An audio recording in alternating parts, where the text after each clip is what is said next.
Turuan ko kayo magluto ng spare ribs. Ay, hindi pala. Meron akong alam na napakasarap na recipe ng garlic. Manood ka. Siyempre, babalatan ng mga itong garlic.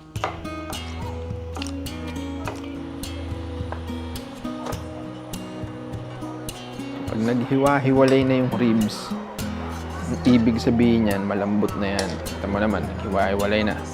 Kanina, isang buo yan. Malambot na yan. So, ang kailangan mong unahin ilagay dyan, siyempre yung bawang. At maraming bawang. Tapos sibuyas. Dahil nalaglag na, sunod mo na agad yung sibuyas. Tapa mince. Sina. Lagyan mo rin ng ganito, ng paprika. Basta kung ano yung maisip nyong ilagay, lagay mo lang dyan. Kung ano yung naiisip mo, basta mo lang ilagay. Yun yung tamang ingredients. Cayenne pepper. Pwede rin yan. Mukhang masarap eh.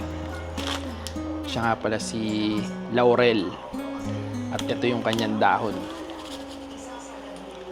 Dahon ni Laurel.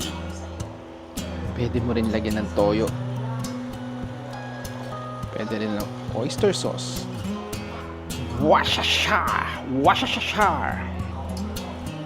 Pwede mo rin lagyan ng soft drinks.